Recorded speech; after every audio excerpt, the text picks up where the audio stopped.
Okay, so and this book focuses on World War II era, correct? Correct. In the Warsaw area of Poland, the city within Poland, of course, in September 1st, 1939, the Nazis decided that was their day. They were going to invade Poland. Yeah. And their aim was Poland would not be a country anymore. And even the Polish people were going to suffer because of that, not just the Jews. But when they got there and they started their process, you know, after a bit, they had their intentions that they were doing in other places too, was making a ghetto for the Jews.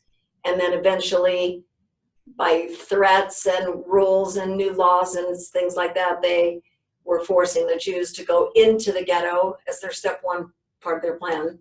Yeah. And so this book, so our main character, Rena. Yeah. I love her. I so identify with her. I think she's fantastic. Thank you. She has a very persevering, like, spirit and aura. And I know you also do as well. Thank you. Do you feel like there's some, perhaps some of yourself put into Rena? Is there different parts of yourself that you put into her? It's funny that you asked that, because I was interviewed the other day and I realized that my first book, which was Neon Gods, is the first one I started when I was 20. Yes. 21, 22, something like that. It was based on my experience living and working in Las Vegas as a cocktail waitress. Oh, wow. Completely different, right? Nothing to do with World War II. But this character, her name was Julia, she had to have a mother. And I created her mother as a Holocaust survivor who never told her daughter her history. Oh, wow. So she kept it completely silent. And so that's how I kind of came to that. So this is my, what happened was it ended up years later when I got back to it after having a business and selling that at a convention business. And it ended up being basically, I got it to Doubleday and they like wrote me a letter. We would like to see your book. This is like really hard to do. Yes. You're an unpublished author. So I was like jumping up and down for joy in my house thinking, oh my gosh, I'm going to be a published author. Yeah. And of course I got back about 6 weeks later or so, this notice from Doubleday saying, it's a really well-written story, but because you're an unpublished author, you know, you have to have like between 100 and 120,000 words, way too many words, way too many stories. You'll need to pick your story and you need to rewrite it and submit it again. So that was really depressing because I just spent 3 years on the book. Yeah. When I had gotten back to it. And I was having really great reviews from readers, so it was very hard for me to understand. So I kind of waited a bit and I ran into an author. I was living in Park City, Utah at the time, who was living in Park City. And I asked her, please, would you just do me a favor and read this book and tell me what's wrong with it? And she goes, at the end, when she got back to me, she goes, well, you really need to pick your story.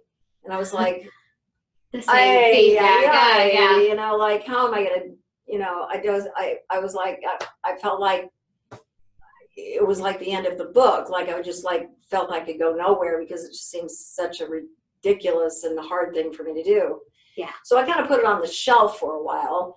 Then I got back to it a couple years later and I decided, you know what, I'm not going to pick my story. I'm going to break my story down into 5 different books, and I figured out how I could do that. I knew it was going to take a lot of time. I had no idea the amount of time that it would take. And then I started with this.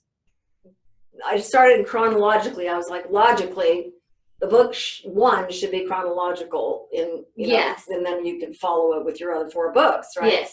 So I did. I started working on that, and that book ended up 3 years in research because it's to the minute historically correct. So 3 years in research of all types of documents, including private and personal interviews with people that lived through it. I went to all the locations and all over Europe, and you know, 3 years in research, and then another 5 years in actually writing, rewriting, rewriting. I mean, I lived literally myself through the Holocaust 8 times of rewriting. Yeah. So to answer your question, because my answer was so brief, of course, yes, I think that was why I couldn't let go of my characters, because I had too much time invested, and I just persevered through trying to break it into those 5 books. And I'm definitely invested heavily in my characters, which is why I have an audio person working on the Audible book now. Oh, that's exciting. Yeah, because I couldn't possibly read it myself. I tried, and it's like I can't get through it. Yeah. It's just too much a part of me and who I am. I think all the characters have a bit of me.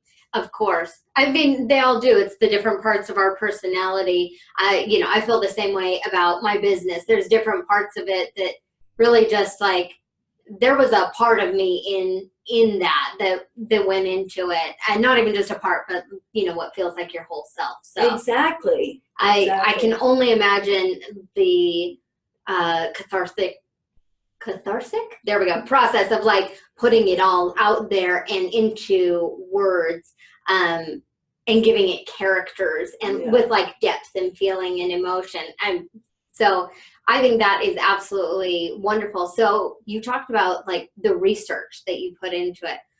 That is so critical, I feel like, and something that people they can do one of 2 things. They will either do no research and put a project or something out there, and then they're grasping for it, or they will do too much research and become overly involved in the research and never launch something. Oh. How did you find kind of a balance there to be able to say, I need to do this research and I need to conduct these interviews, but then when did you know to start working on the story again? Well, I think I just spent, when I was traveling and everything, I think I spent the time traveling.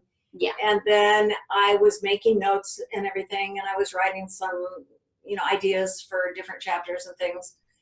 But once I stopped that type of research, then when I went home, I had probably spent another year just going to the library, getting books and books and books and books. I don't know, hundreds of books maybe that I either read all through or went through. Yeah.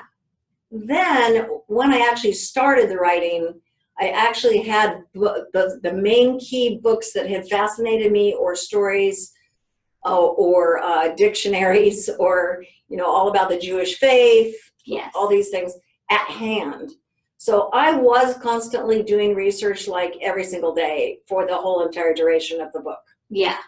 And I think that's so key. And I just think it's absolutely marvelous that you were able to take that research, essentially storyboard it and weave it into the entire story so that it doesn't feel like, A, it's just a book about World War II, or B, it's just a love story that, has zero historical backing. But to be able to marry those two is just so wonderful, and I think really just speaks to again kind of that process of research and storyboarding and everything. I do kind of have to. So there's really, I have to confess and explain really that there was something added to this that I can't explain, and it's an unexplainable experience.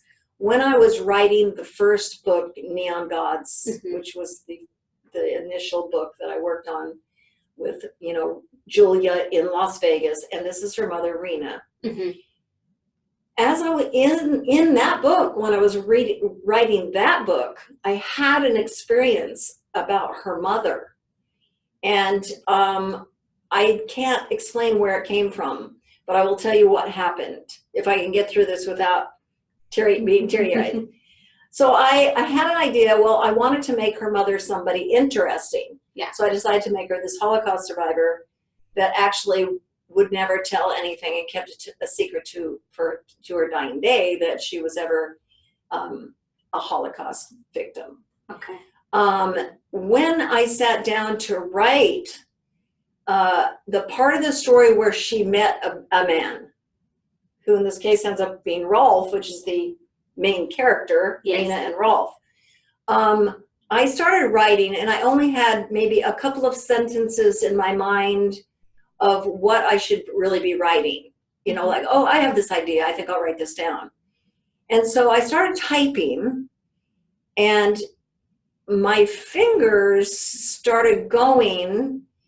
And as the words were going onto the screen, I started getting this very extremely emotional. I don't know if it was my body was taken over, or there was a spirit in my head, or there was, or the experience of these people was floating in the air and somehow reached my brain. Yeah. It has only ever happened to me one other time, and that was when I was writing about Elvis in Neon Gods, who I knew a bit. Yes. And so, which is another fascinating story we should talk about. But anyway, when I was just typing away, I actually was crying my face off, and I couldn't see the computer. I didn't even really know what I was writing. I mean, yes, I'm a good typer, but occasionally I'll look down, right? Couldn't do any of that. And it was 2 or 3 hours later that this story stopped, that got on that page that day. And that story is the concluding portion of this book, The Last Snapshot, is the last chapter, or the last couple of chapters. When I paid an editor a lot of money from New York to teach me. I did the work, that he was teaching me how to make the pace go really fast, which is one of the good things about this book, is it's one of those books you can't put down, I'm told, yes. by the readers. Yes, it's wonderful for that. I mean, like, it's a page turner. You can't stop. Yeah, and so, I mean, I did pay somebody to teach me how to do that. I think I could probably do it again now myself. But anyway, he definitely wanted me to, and I won't say what, because I don't want to do any spoilers. Yeah. But he definitely wanted a different ending than this conclusion that's in the story. And I said to him, I just can't do that. And he said, well, if you want your book to be sellable, if you want your book to sell, this is what the reader is going to expect at the end of this story. And I said, I get it. I think it's a good idea. I can't do it. I can't do it. Yeah. Because that was, I don't know, somehow to me, this actually happened to an SS officer and a Jewish girl. Yeah, and you needed to convey that and stay true to your story, yourself, and to these characters and what you knew would happen. I mean, because again, you know, it's so interesting with that you know the outcome and you work back. We do that all the time in our businesses. We start at the end and work backwards. And it's like goal setting. Yes. But I didn't intend it to be that way. Yes. But then when I ended up having to break it up into 5 books, then I already had my ending to the very first book. Yes. All I had to do was back in the whole story to that place. Yes. Well, that brings me to, like you said, your 5 books.